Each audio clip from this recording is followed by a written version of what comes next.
Bueno, y acá volvimos ahora con Plástico Cruel, se terminó el conventillo cruel.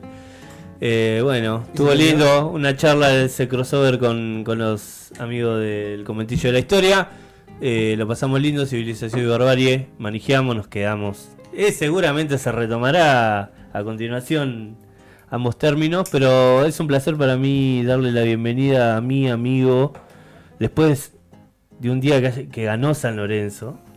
Primera fecha de campeonato de visitante en Córdoba contra Tevez. Ganó San Lorenzo, así que bienvenido, Pedro. ¿Cómo andan, amigos? La Yudeneta arrancó. Bien, acá estamos. Me lo perdí, la verdad. Una lástima. Hoy tuvimos última clase del Fines. Ya, eso quiere decir que ya los próximos programas voy a estar desde el arranque, digamos. Pero bueno, parece que estuvo muy bien el cruce, el crossover. Así que, nada. Confirmo asistencia al próximo. Ya se pedí una peña, me gustó la de la peña. Acá ya se va armando un poco el fogón. Es que ya pasó la hora del mate totalmente. Ya se había pasado en realidad, pero bueno. Sí, pero bueno, bien, contento de estar acá de nuevo. Bueno, me alegro, amigo, y me alegro que te empieces a sumar otra vez desde el principio. Sí, porque nos hacía laburar a nosotros en realidad, solo por eso. Y un poco, viste, que trabajen, sí, hacerse esperar un poco, pero no, ya tengo ganas de volver a las aperturas, porque si no va a parecer un programa muy bostero. Y no había nadie hablando de San Lorenzo. Hay que cambiar un poco eso. Recién se rosqueó bastante la idea de civilización y barbarie. Fuimos del Facundo hasta el Martín Fierro y todo lo que hubo en el medio, Juan Manuel Gorriti, Mármol, bueno, Mansilla. Así que estuvo bueno ese mapeo y le daremos continuidad en breve. Pero bueno, hoy tenemos un invitado totalmente de lujo, de un amigo de la casa, lo queremos mucho. Sí, no vine solo, me traje un vecino. Aparte ahora somos... Eso es increíble.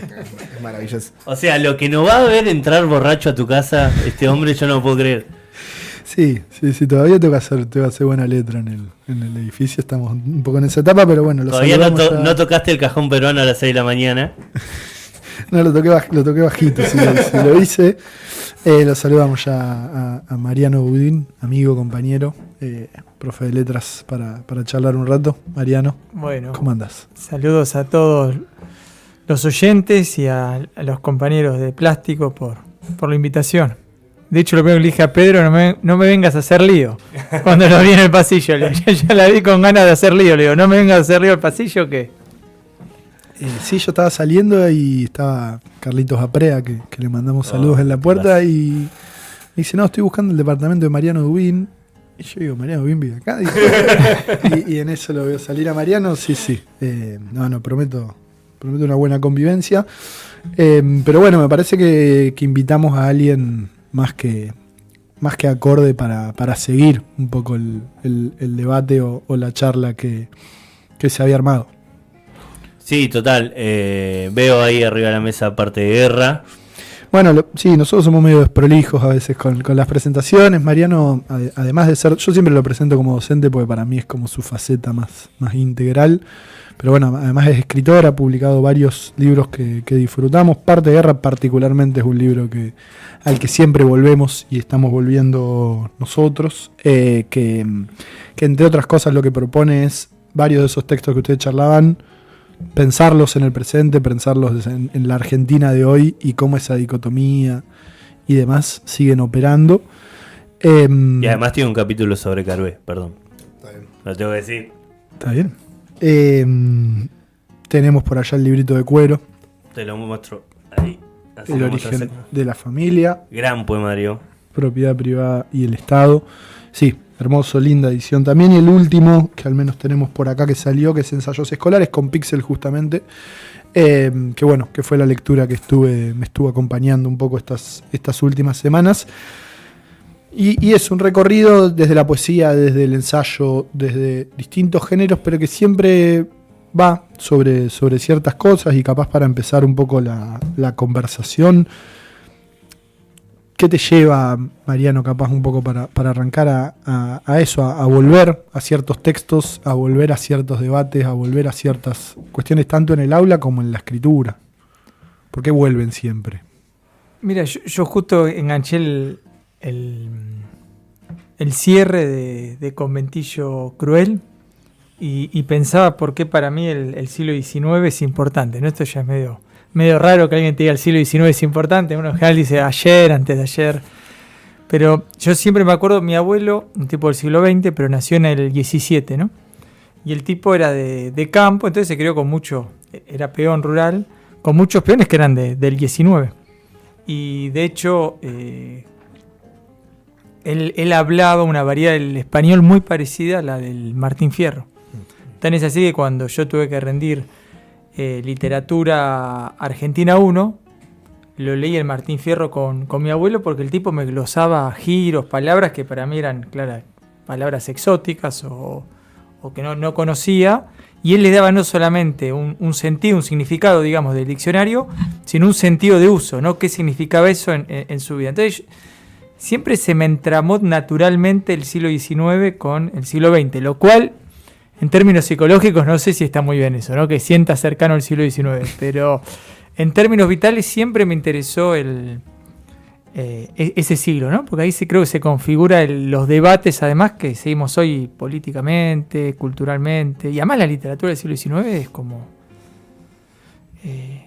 es muy atractiva, ¿no? Porque además es atractiva en contra de lo que en general nos atrae la literatura. Es una literatura que es muy difícil que te guste la primera vez. O sea, alguien que dice, leí el Martín Fierro y me gustó, inclusive Mansilla, lo leí de me fui de verano y me llevé el... No sea mentiroso. Es como el pucho, el vino o el mate, ¿no? Que las primeras experiencias son más crudas, ¿no? Es como que es algo que uno le va tomando gusto y primero es un sabor agrio, ¿no? Amargo, difícil. Y eso me interesa también, ¿no? Que... Bueno, nosotros con Pedro lo habíamos hablado el otro día en su rol docente de darle a las primeras lecturas del Martín Fierro a los alumnos y con lo que se encuentra uno, ¿no? Sí, yo creo que gustan más de lo que a veces están muy de entrada te dicen, no, vamos a leer Martín Fierro, no, y ni saben, viste qué, pero ya vienen como con la idea. En mis experiencias en general termina gustando. Muy atractivo. Uno de los mejores momentos de lectura de Martín Fierro es cuando no me acuerdo si es el canto 4 o el 5, el 4 si no me equivoco, donde el Martín Fierro le corta el cuello al hijo del lonco, ¿no? del cacique, y nunca me voy a olvidar que dice algo así como que el indio esconde el cuello, ¿no? Mezquina la garganta, no sé si, y hace unas moriquetas con la...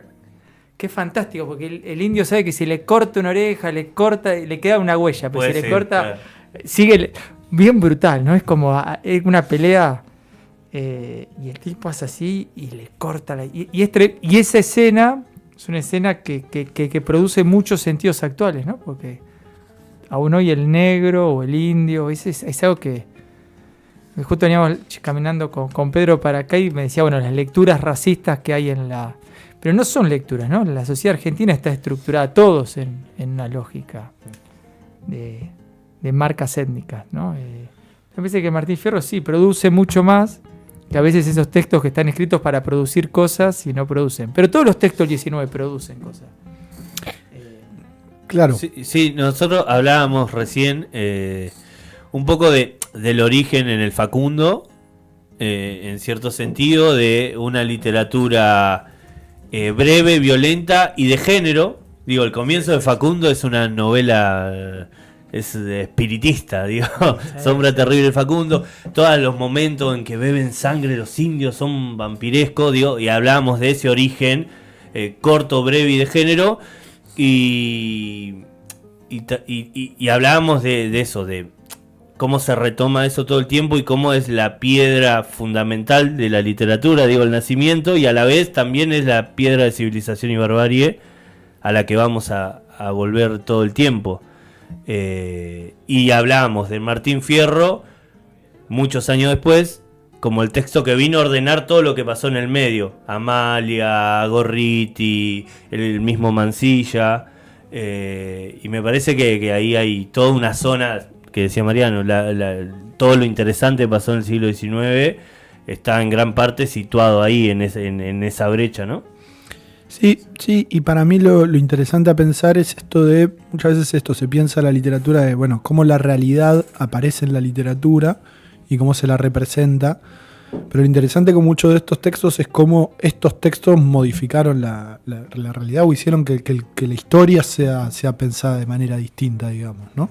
El matadero puede funcionar así, y bueno, ya entrando como en algunas cosas, digo, el Martín Fierro es un libro que retoma en varios de sus textos, particularmente en ensayos escolares, y hay una cuestión en torno a la representación del indio en la literatura argentina y en general. Digo, ahí hacía una comparación capaz con otros países de América Latina, que puede ser México, Perú y otros varios, que tienen como una recuperación de su identidad indígena muy fuerte. Y nosotros muy negada, digamos, ¿no? Y bueno, y la representación que se hace del indio en el Martín Fierro es brutal, digamos, frente al gaucho, que hay una reivindicación y demás. Es loco como siempre el violento es el otro, porque en el matadero era el federal, en el Martín Fierro es el indio, siempre hay alguien más zarpado que el que habla. Pero además configuran un poco recorridos a posteriori de qué representa para nosotros hoy pensar en el indio, ¿no? Sí, inclusive en el Martín Fierro lo que no sucede es el indio en un momento, ¿no? Cuando se va Fierro 7 años con los indios y vuelve, ese espacio negro no narrable es la vida con los indios. Me parece ahí también hay una decisión brutal. Sí. No, porque de hecho, inclusive el primer momento idealizado tampoco aparece el indio como algo real. Pero para mí Sarmiento, vuelvo a Sarmiento, perdón, me quedé pensando en Sarmiento, que tenemos varios problemas con Sarmiento. El gran problema es que el mejor escritor del siglo XIX, que sin duda es Sarmiento, escribe contra nosotros. O sea, tenemos una cagada ahí porque tienen al mejor, pero después que crea justamente imaginarios, pero sentimientos. Por ejemplo, estamos acá tomando un vino, charlando, no sé, tomando mate alguno, qué sé yo. Y salimos, ¿no? De los galpones de Tolosa y ya estamos medio... Y de repente vienen dos y nos la van a poner. Y dice, esto me las pone, ¿no? Sí. Y esas imágenes argentinas, ¿no? Cuando él cuenta la extensión de la pampa y esto, ¿no? El que es el gótico criollo, que aparece la luna y de repente la carreta... Y los indios como enjambre se van cruzando y dice, ahí te la ponen, ¿no? Y son imaginarios sarmentinos que construyeron, también en realidad. Como que él construye el estoicismo del ser nacional, dice, surge de acá, de la peligrosidad y proximidad con la muerte. Pero que además el tipo era un indio, ¿no? O sea, eso es lo genial de Sarmiento, que creo que lo hace tan violento y tan único. Porque si el tipo fuese uno de la generación del 37, que eran todos tipos porteños, bueno, sacando al verde, ¿no? Pero en gran parte porteños, que reproducían todos los moldes civilizatorios, algunos buenos escritores, inclusive como Echeverría, ¿no? O que produjeron algunas cosas interesantes. Sarmiento era un tipo de provincias, más bien pobre, mestizo, ¿no? Indio huarpe. De hecho, Borges dice algo así como el indio yanquizado, ¿no? El indio ahí fascinado por la civilización occidental, pero que en esa fascinación por la civilización occidental tiene algo de indio, ¿no? De eso indio que él construye, de salvaje, de violento, de bárbaro. Es una civilización bárbara, ¿no? La de Sarmiento, la que va a arrasar, va a comer y escribe como un bárbaro, ¿no? Entonces ahí yo creo que Sarmiento nos atrae sobre todo por esto, ¿no? Que crea imágenes, pero además que uno admira esa escritura. Como ellos están fascinados por los bárbaros, porque no pueden hablar de otra cosa de los indios, de los gauchos, de los negros, uno también queda fascinado por la escritura de Sarmiento. Y luego lo que dice Pedro, bueno, eso es cierto, ¿no? En Argentina no se pudo construir una visión de los vencidos. Eso, bueno, así arranca el gran libro de Viñas, Indios, Ejército y Frontera, ¿no? ¿Por qué en México, en Perú, dice, se creó una voz de los indios vencidos y no en Argentina? Y eso también tiene que ver con Sarmiento, ¿no? Porque si uno ve el siglo XIX, nace con una gran revolución, donde esas voces aparecen, ¿no? De hecho aparece un proyecto de monarquía incaica, ¿no? Está Belgrano, está San Martín, está Castelli, está Güemes, está Zurduy pensando un montón de cosas. Moreno en su tesis doctoral, si no me equivoco, del 1803, pensando el indígena. y nace la Argentina ahí, ¿no? En una gran revolución que tiene facetas indígenas, y luego termina una revolución donde el indio no se lo puede ni nombrar, ¿no? Es ese espacio vacío, y bueno, finalmente el roquismo, ¿no? Que es por eso también es tan fuerte. Justo hablaban de Mansilla, y uno no puede leer a Mansilla, de hecho ya él lo escribe sabiendo eso, sin la conquista del desierto, Sí, ¿no? sí, El claro. gran sentido es la conquista, o sea, ese libro sin la conquista del desierto no tiene esa emoción triste, ¿no? Ese momento de nostalgia, pero sí, no está la voz de los vencidos en una sociedad donde inclusive estadísticamente hay más indios que en Brasil, hay más indios que en Uruguay, y que bueno, las caras de los argentinos no son jetas muy, muy blancas, ¿no? Pero sin embargo no está esa voz. O está mucho esa voz en versiones, bueno, no más como edulcoradas o armadas para el indio domado, ¿no? No, me quedé pensando en esto de...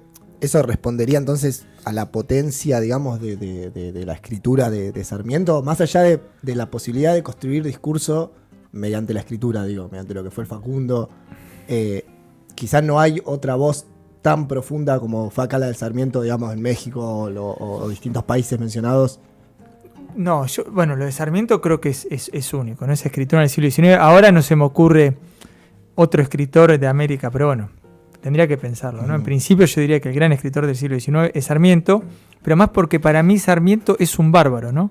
O sea, básicamente escribe como un bárbaro, pero a función de la civilización. Como ese cuento de Borges, ¿no? Que cuando llega el germano que ocupa Roma y queda tan fascinado por la civilización que lleva ese barbarismo a la ley, ¿no? Es un poco como un chiste, dice, lo germánico es el fanatismo, lo kantiano es el fanatismo, lo bárbaro en la ley, ¿no? Sí, incluso en contraposición a Hernández, que viene de un origen más, Hernández Pueyrredón viene de un origen más aristocrático que... Sí, más ligado al rosismo, algo, y que también cambió mucho políticamente, ¿no? Claro. De hecho, él termina siendo parte del poder político roquista, ¿no? Con el Partido Autonomista.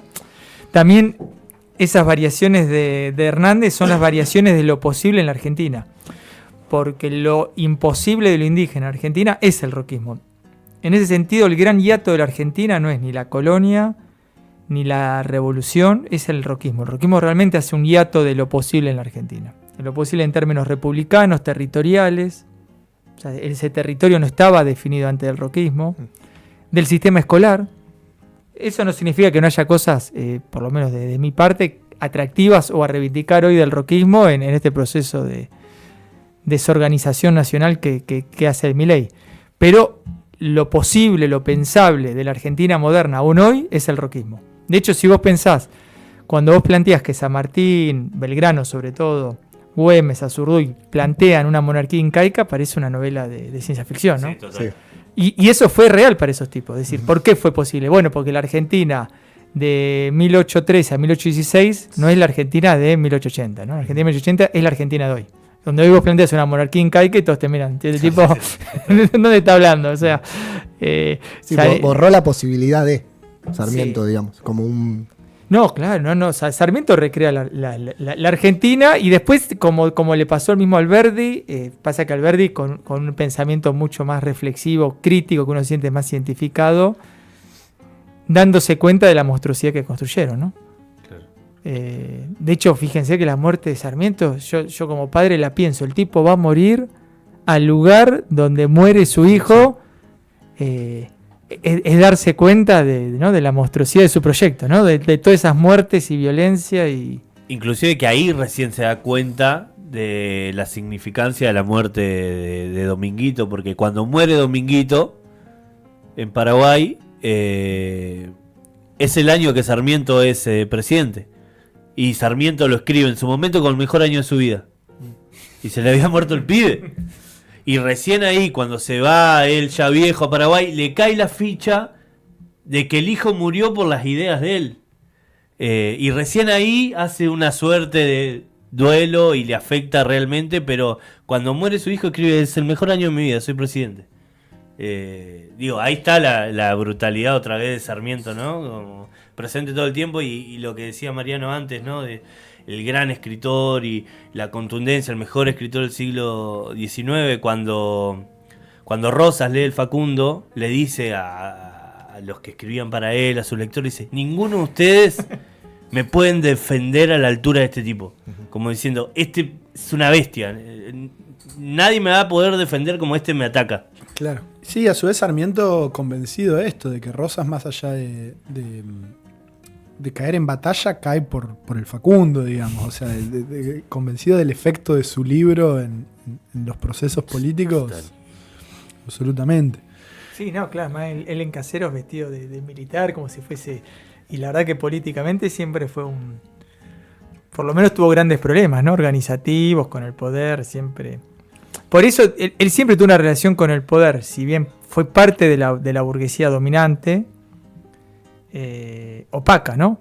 Con el mitrismo claramente, y luego con el roquismo, ¿no? También. Una relación siempre en diferencias, pero creo que sin duda hay que ponerlo en ese lugar de escritor, de pensador. Yo nunca me voy a olvidar porque me parece que es como el cierre de esto que estamos diciendo, cuando hace poco le preguntaron a Milei y le dijeron: che, pero vos sos súper violento, súper agresivo, y el tipo dijo: bueno, ¿y Sarmiento cómo era, no? Con él defendiéndose. La diferencia es que no es genial Milei, ¿no? Pero diciendo, bueno, che, las clases sociales que construyeron Argentina, las clases altas, eran una mierda, déjenme ser una mierda a mí también. Pero también muy opaco, ¿no? Porque él también fue muy crítico de su clase, ¿no? Porque ahí había algo ahí utópico en el campo, por ejemplo, con las clases altas del campo, con el mitrismo primero, luego con el roquismo, y bueno, y el final. Eso, quien lo reflexiona mejor es Alberdi, ¿no?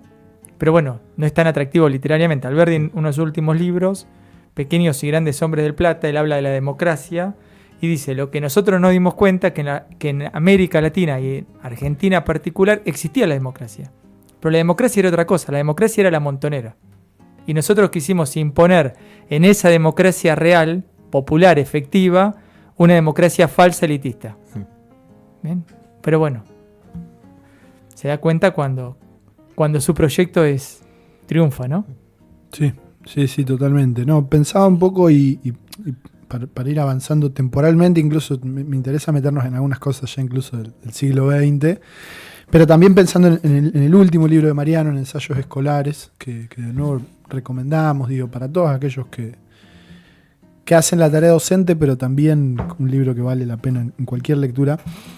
Entre varios debates que planteas ahí, hay un debate sobre qué literatura hay que enseñar en la escuela, qué literatura es la que debe enseñarse, pensando varias, y ahí aparecen varias corrientes, desde corrientes más reivindicadoras de el placer de la lectura, hay que leer literatura que guste, y la literatura únicamente es buena o mala en el sentido efectista de, bueno, a mí me gustó o a los pibes les gusta, entonces hay que trabajar con eso.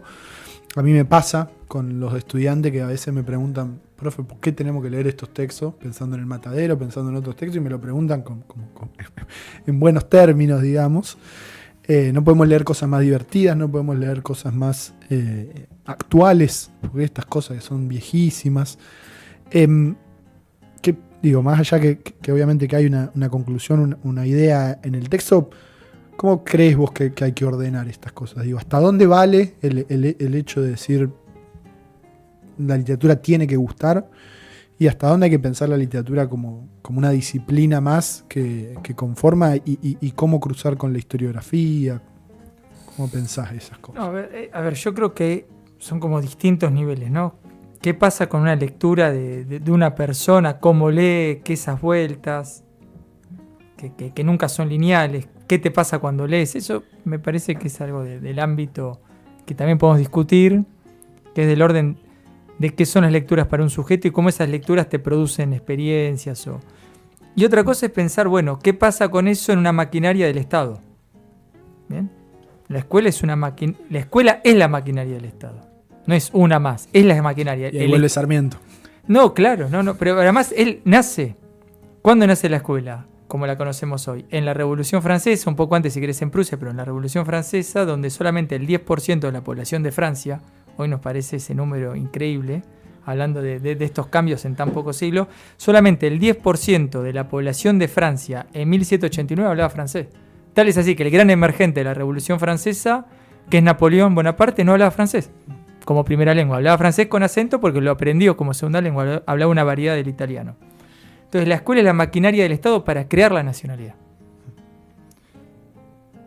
Bueno, si nosotros creemos eso, es un debate. ¿Bien? Entonces el debate es, bueno, ¿qué es la politicidad de la literatura en la escuela? Eso es un debate, que para mí es importante. Sí, incluso... que es distinto al...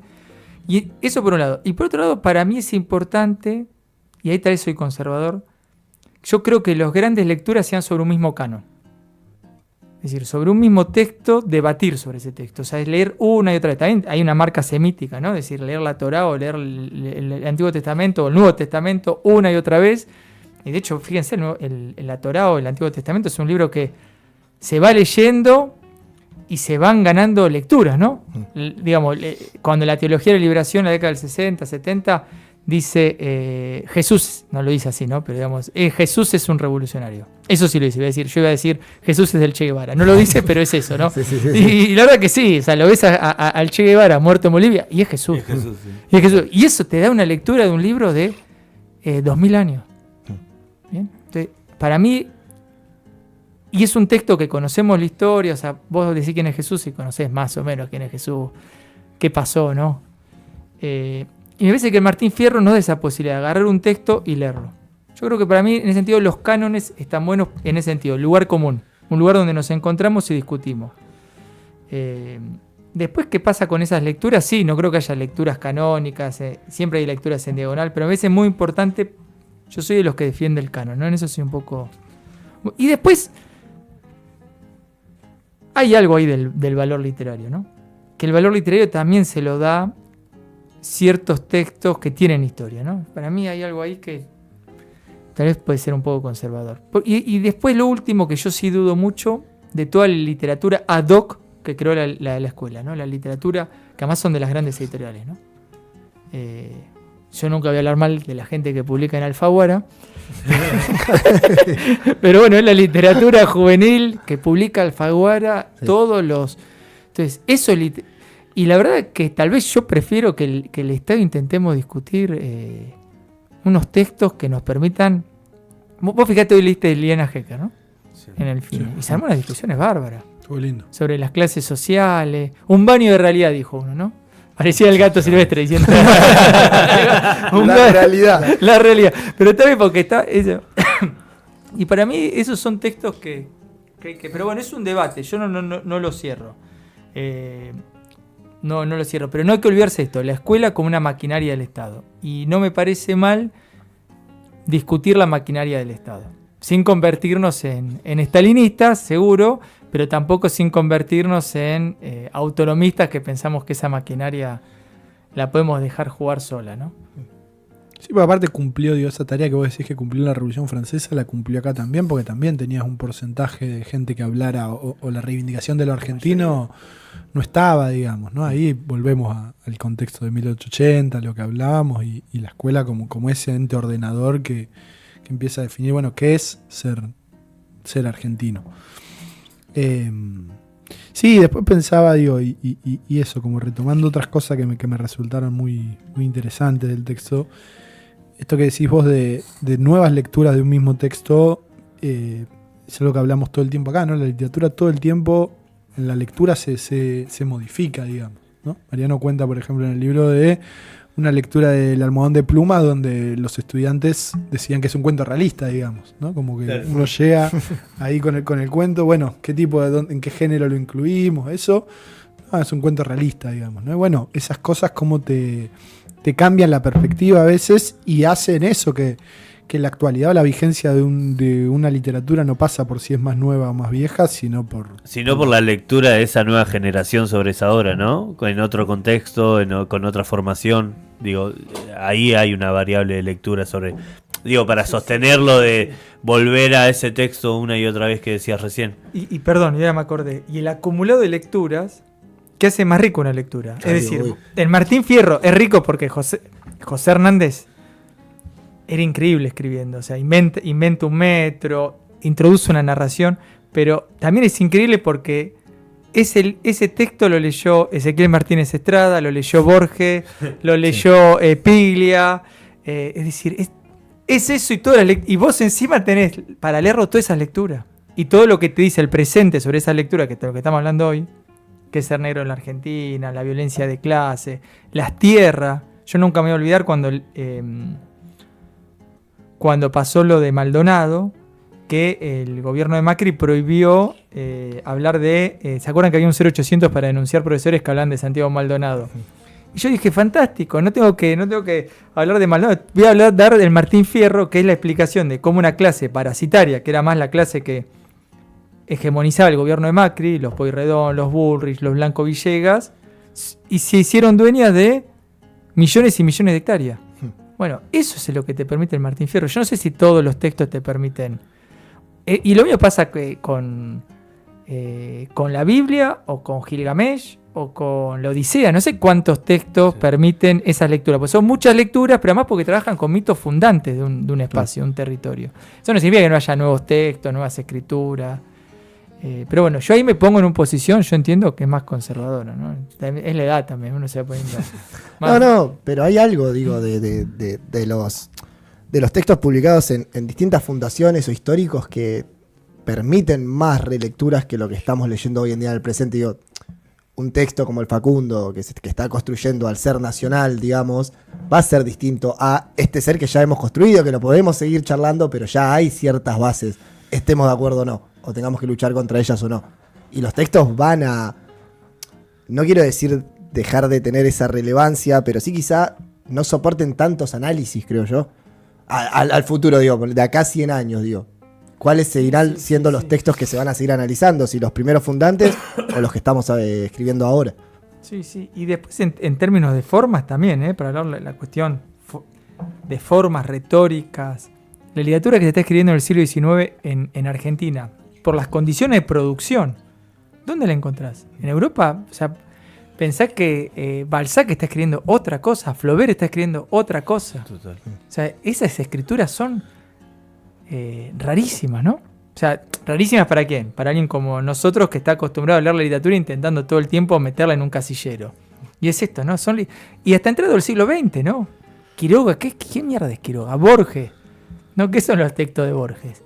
Sí, Felisberto Hernández, también, digo, sí, orbitando ahí una extrañeza tremenda. Para mí hay algo ahí de esa forma americana que está fuera de la literatura. Desde ya, la literatura es la que logra ver esa forma y presentarla, pero que tiene que ver con lo americano, que estos escritores, o sea, no existe un Sarmiento en Europa. Pero no digo en términos ideológicos, porque en términos ideológicos Sarmiento tiene, bueno, a veces ciertas... No es un tipo muy brillante. A veces hay que matarlos a todos, la resumen, hay que matarlos a todos. ¿Te encontrás algún? No ahorre sangre de gaucho. Pero después en la forma es de una complejidad. Estoy ironizando, ¿no? Porque la verdad que Sarmiento sí tiene distintos momentos y tiene distintas ideas. Pero digamos, es algo único. La escritura es como el Inca Garcilaso, ¿no? No hay un Inca Garcilaso eso no digo que sea mejor ni peor, pero hace particular esa literatura latinoamericana. Y en ese sentido digo que también son bárbaros, ¿no? Porque Sarmiento es mucho más bárbaro que muchos escritores latinoamericanistas, ¿no? En esa escritura que mezcla géneros, mezcla formas, el modo de hablar. No, es el indio yanquizado. No me acuerdo si dice exactamente eso, pero algo así dice Borges y me gusta esa imagen, ¿no? Sí, hay algo de oído en Sarmiento todo el tiempo que se está filtrando en la escritura, lo hablábamos hace un rato, y me acordaba de algo que decía seguramente Piglia. Siempre que no te acuerdes vas a... Es Piglia, que Sarmiento es un escritor de clase como el Che Guevara, en el sentido de la oralidad y de cierta pertenencia a cierta clase que le permite romper un poco el lenguaje, ¿no? Como el Che Guevara escribe rompiendo el lenguaje porque es el Che Guevara, y Sarmiento escribe rompiendo el lenguaje porque es Sarmiento, haciendo la salvedad que seguramente la clase social del Che Guevara era muy superior a la de Sarmiento, pero en ese sentido de escribir con cierta ruptura del contexto y desprejuicio y soltar el lenguaje. Y me parece así un paralelo ahí entre Sarmiento y la escritura del Che Guevara muy interesante, que me parece que tiene ahí un sentido. Y después pensaba en David Viñas, que lo habías traído, y que David Viñas dice, creo en ese libro que mencionaste, no serán los indios nuestros desaparecidos del siglo XIX. Y me parece que ahí también hay una memoria y un volver a esa idea una y otra vez, digo, y más en un contexto como el que estamos, que uno empieza a ver cierto fantasma con muchísima más potencia, ¿no? No, sí, se llama... el lugar del indio, eso es clave, ¿no? El lugar del indio es un lugar que todavía... Y esa palabra ahí, que queda ya dicha así, ¿no? Tiene cierta violencia. El lugar del indio es un lugar vacante en la historia argentina, ¿no? ¿Qué lugar va a ocupar el indio? Y además lo de Viñas, para mí es tremendo, para mí yo siempre relaciono ese libro de Viñas, ahora me confundo los años, pero creo que Respiración Artificial es del 80, ¿no? 81. Bueno, y este es del 82. Bueno, y un poco después, si se quiere, recuerdo de la muerte de Bonazo, hace una operación distinta, pero bueno, en otro registro. Pero estos dos libros vuelven al roquismo para pensar en la derrota, ¿no? ¿Se acuerdan esta imagen de Respiración Artificial que dice cuando las clases altas argentinas se dejaron de pelear a duelo y decidieron matar a los otros, ¿no? Como el gran momento de decir, che, no nos peleemos más entre nosotros, ¿no? Un poco eso es el roquismo. Pero está pensando la derrota, porque está pensando el exilio, está pensando el nazismo con Kafka, está pensando la muerte. No habla tanto de los indios, pero sí habla de este proceso de una clase alta y está hablando de la dictadura, ¿no? Todo el tiempo. Y lo de Viñas es todavía mucho más apremiante, porque además Viñas, que era un gorila, un gorila brillante y un gorila que no se traicionaba por ese gorilismo, porque algunos de los textos más lindos del peronismo fueron escritos por él. Primero la anécdota de cuando la urna donde vota Evita, las mujeres en la calle se arrodillan e intentan tocarla, ¿no? Como un momento de prolongar en vida y en espíritu a Eva Perón. Y luego La mujer muerta, si no me equivoco el título. La señora muerta, ¿no es? La mujer. La mujer creo que es, ¿no? O la señora muerta. Sí, pero, la señora muerta. Pero bueno, tiene este texto que los dos hijos montoneros desaparecidos, ¿no? Que además los nombra muy solapadamente. Y en ese momento en Berlín piensa, bueno, ¿por qué perdimos? Y Piglia y Viñas tiene una cosa bien fundacional, no perdimos por Videla, perdimos por la conquista del desierto, ¿no? Claro. Y está muy bien esa metáfora, y yo no me reconozco para nada en esos indigenismos radicales, como hace poco, hoy Adamovsky, o no, el 9 de julio Adamovsky publicó un mapa de la Argentina y dice el 9 de julio no se independizó Argentina. No, el 9 de julio se independizó Argentina, dejate joder, o sea, eso es lo que dicen los británicos, ¿verdad? Que si no podemos reclamar Malvinas, pero Se armó un debate ahí. Pero sí esto de los indios, ¿no? Porque lo que está diciendo los desaparecidos es, bueno, hay algo ahí de nuestra identidad, que Mansilla lo dice en unas escenas de las que me acuerdo, porque no lo volví a leer nunca completo. No lo volví a leer completo. Lo he leído en partes, capítulos que me han llamado a hablar algo de Mansilla y leo un capítulo, ¿viste? Para zafar. Sí. Pero hay una escena que no la volví a leer cuando él está con los ranqueles y les dice, bueno, al final somos todos indios. Pasa que en un momento unos quedaron del otro lado de la frontera y nosotros de este lado de la frontera. Bueno, pero eso no está resuelto, ¿no? Porque la conquista del desierto dice claramente los indios eran los que estaban del otro lado de la frontera y no quedó ninguno. Claro. Entonces, bueno, ahí creo que hay algo que es vacante para pensarlo lo argentino, ¿no? Me intriga ahí, perdón. No me intriga.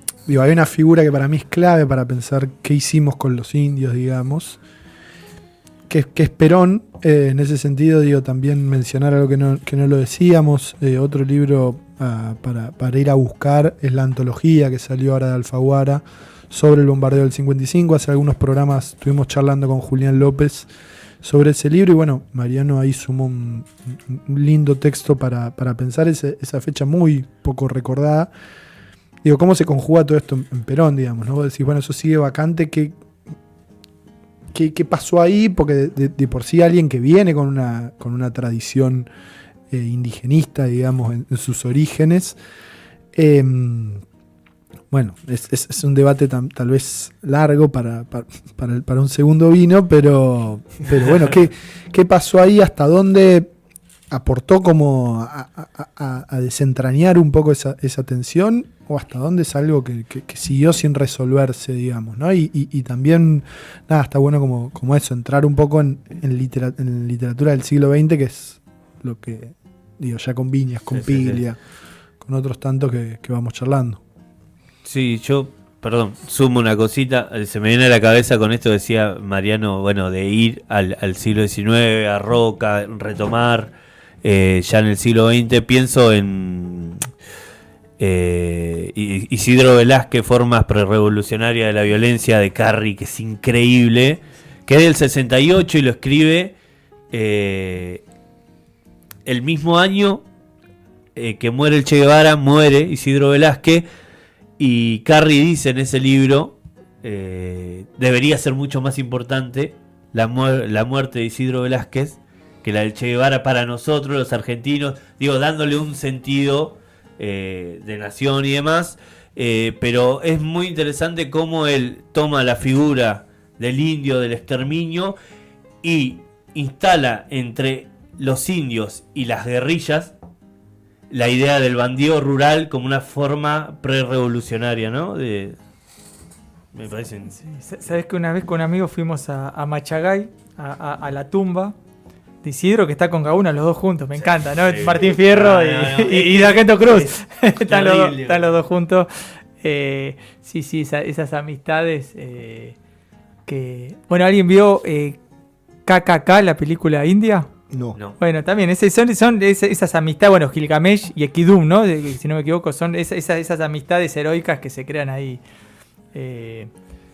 Pero bueno, sí, me fui por India y vuelvo acá a la Argentina. Perdón, Isidro Velázquez es un bandido rural del principio del siglo XX, que lo matan en los 60, y que es como el último gran bandido rural, y su muerte es terrible, es atroz, y es lo que va...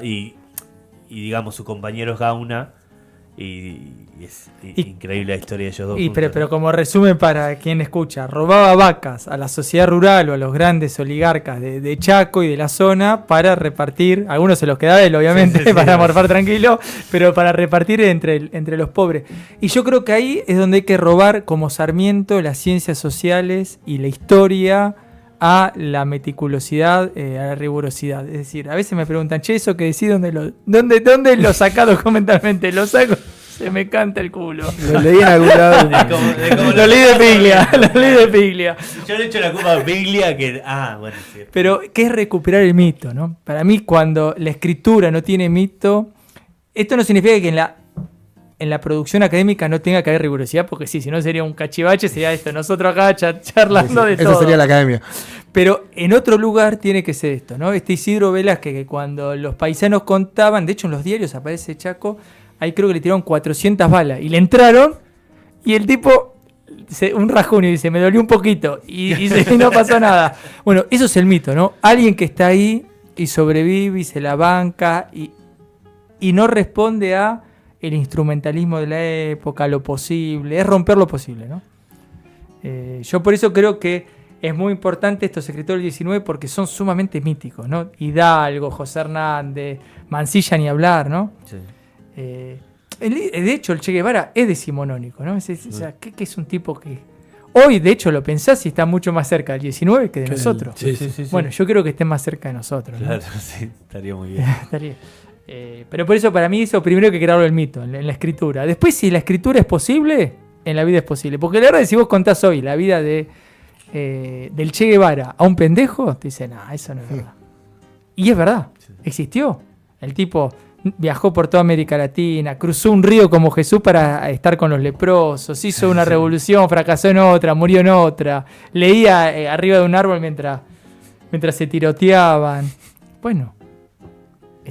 Para mí es eso, ¿no? Hacer el mito posible. Y eso es la escritura. O la ficción.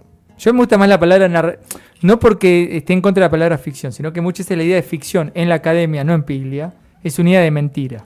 Sí. Y no, la ficción es justamente la máquina de narrar lo posible. Y tal vez narrar lo posible en una época parece excéntrico, ¿no?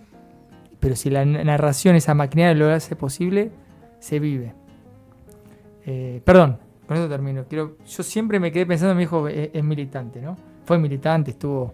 De hecho, el texto a mí no me gustó de Alfaguara porque justamente conté la historia de mi hijo, no tiene nada que ver porque es la dictadura. Y yo siempre me quedé pensando, si la militancia de mi hijo no se debe, fíjense, a Nippur de Lagash, de Robin Hood, ¿no? O sea, es una historieta que en la década del 60, ¿no? De Columba, que es, bueno, las aventuras de un tipo, ¿no? De Nippur en la época de los sumerios. Bueno, esto, ¿no? La literatura, la narración, por eso me peleo mucho con ciertas escrituras que te dicen, bueno, hablemos de, no sé, de cómo cagué hoy. No quiero. No digo que esté mal eso, porque tal vez es necesario que alguien hable de eso. Y alguien le haga bien la identidad de alguien que caga de una manera o de otra. Pero vamos a los falcones, ¿no? Pero bueno, tal vez me voy al carajo, no sé. No, yo firmo. Yo estoy bastante de acuerdo, yo lo firmo si está acá, ¿eh? Sí. Bueno, Mariano, nos ha ido el tiempo. ¿Alguien tiene alguna pregunta más o no? ¿Alguien que le quiera hacer? ¿Pedrito? No. Hay varias. No siempre hay cosas, pero... Sí, claro, hablo del recomendar los libros. Sí, Mariano, capaz una última. Viste, yo sabía que había una. Te leí un posteo hace algunos días. Archivo. A ver, poneme al aire. No, tan tremendo. No sé por cuál. No, vos no le esquivás a la polémica igual. No, el último... Una crítica, a la literatura de Schweblin, más allá de que es una gran esa cuestión.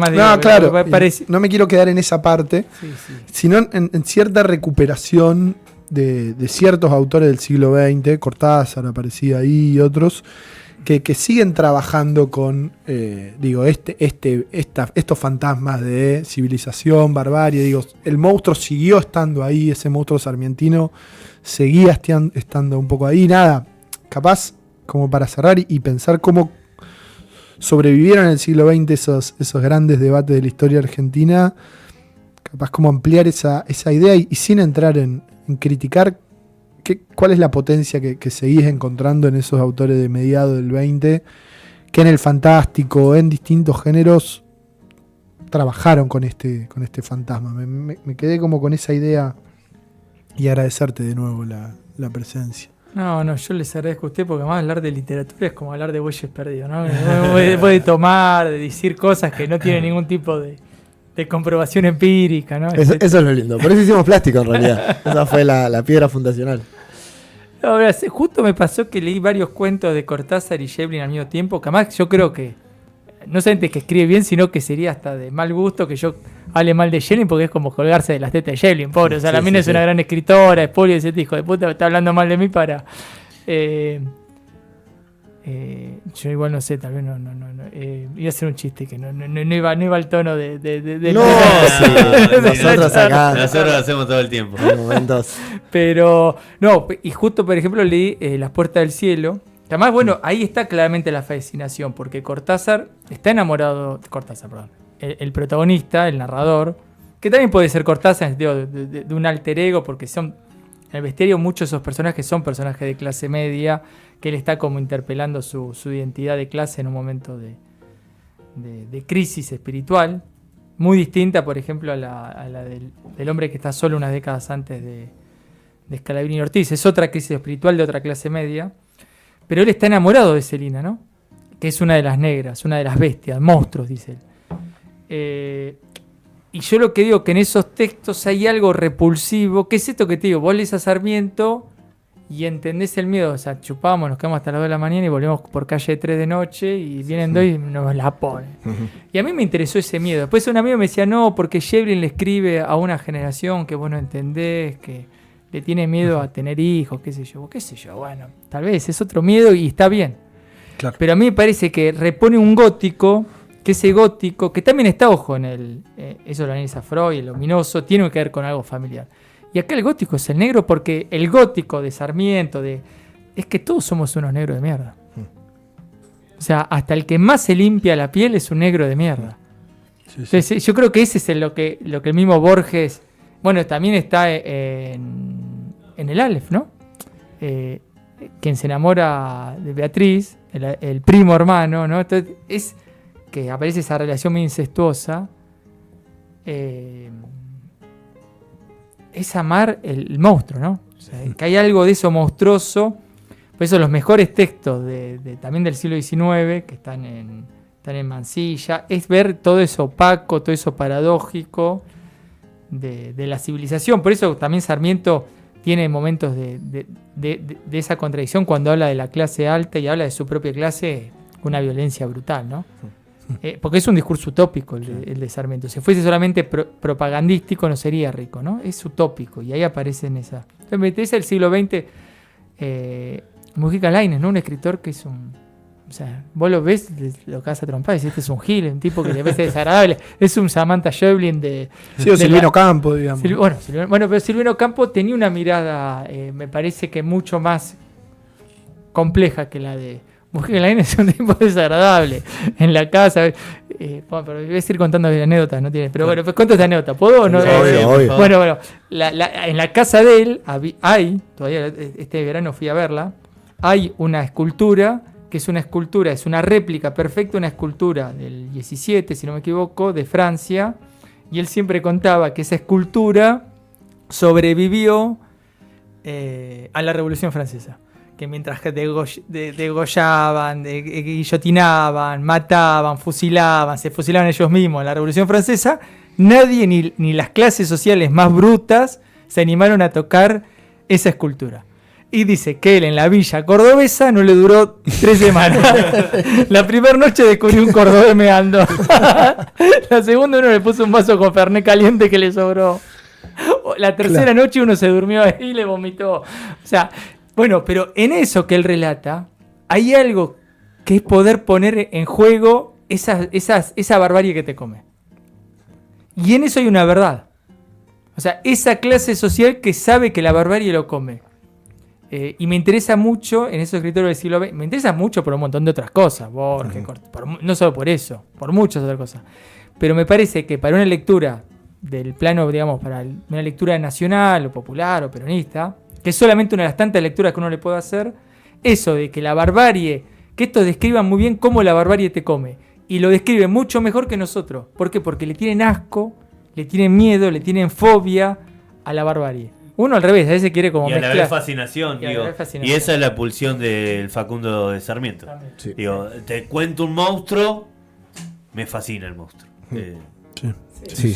El protagonista es Facundo. Sí, es Facundo y Sarmiento, los dos. Sí. Bueno, Cerramos donde empezamos. cerramos donde empezábamos. Muy bien. Mariano, te agradecemos enormemente que hayas venido. Recomendamos, obviamente, sus escritos, sus textos. En Malicia los puede conseguir a todos. Sí, con Y- descuento, participando en la comunidad de Trinchera. tienen Invitamos a los descuentos. próximos invitados al programa a ver que no es lo mismo. A todos los queremos igual, pero la virtualidad, la videollamada tiene sus cosas, pero Bueno, pero si vienen en Invitamos Buenos Aires, a- no, porque acá No, vamos a tener una bueno, columna no, increíble de puesto y Pedro ya no, bardeó. yo hablo en Sí, general, ¿por a qué? los platenses, a los platenses. A los Sí, platenses, sí, claro, sí, claro, sí. está bien, está muy bien. Bueno, Mariano, otra vez, muchas gracias.